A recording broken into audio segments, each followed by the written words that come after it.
to hear us now. And we're going to be back any second. We're not sure what happened. Our director is wearing a pink shirt. That's unusual for him. Maybe that's what it is. Although he's also wearing kind of a periwinkle blue shorts that look great with the pink shirt.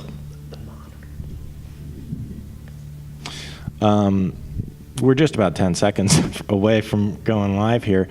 I will tell you this. Chris. We're having more technical difficulties.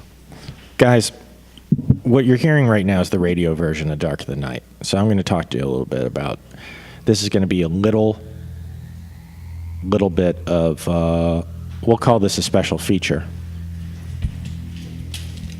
Here's a tip that you'll never hear on the live version. If you're going to start a cult, don't wear red. That's the tip. Don't wear red. Welcome back. So, Eric, what is your top 3 must-haves? Well, thanks for asking. First of all, you've got to have a secret handshank.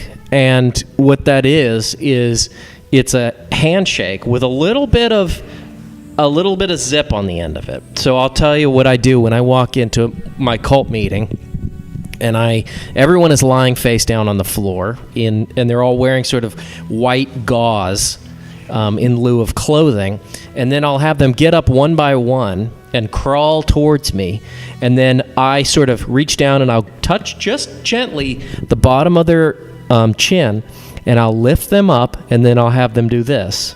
And if you be so kind as to, I'll touch this, and then this, and then I'll shank it, and then I'll do this. So, and now, and I'll slap their hand away. Now, when you say I'll shank it, Yeah.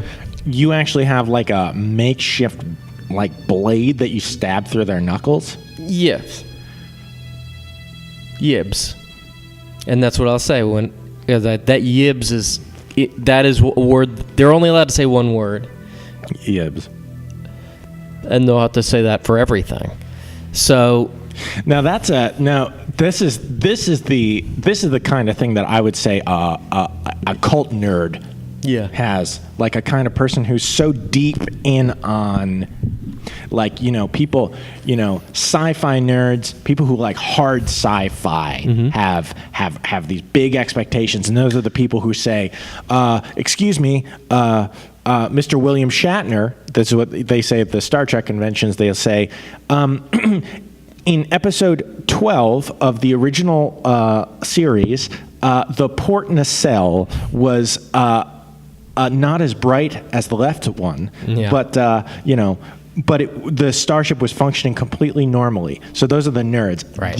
That's what you are for cults. Yeah. Because you have these big, specific, sort of fun. I'm a stickler. You're a stickler. Yeah. And that's cool. And you're also incredibly cruel, but just. Yeah, well, the tighter control, the more controlled you are with these people, the more you can form authentic relationships. Because the authenticity of fear, it bonds them to you in a special way that no other relationship allows for. The second thing is a labyrinthine narthex. And those aren't words that you hear all the time. But narthex is another word that means a church lobby. And labyrinthine is like something that's like a labyrinth. Right. And so when you have people come into wherever you're holding your meetings, you want them to never be able to find their way out. I think this is an unofficial Dark of the Night rule about cults, but I would say a good cult, right, and this is true for Scientology, it should feel like you're reading fan fiction about something that you don't know what it is, right? Yes. It's like, okay, this isn't very well written, but there's so much stuff, there's so many terms in it that I know, but it's so poorly written that I know that vocabulary had to come from someone with a better imagination. Right. It has to be the kind of thing that other people will sign their life away for, but that people in those people's families would look at and say, well, this just doesn't make any sense. Right. It should be the kind of creative endeavor that people can actually see the seams of the poor craftsmanship. Right. It can't be a great, and the reason is if the creativity is too good, then people will say they'll just say that's a great idea. Mm-hmm. You need to be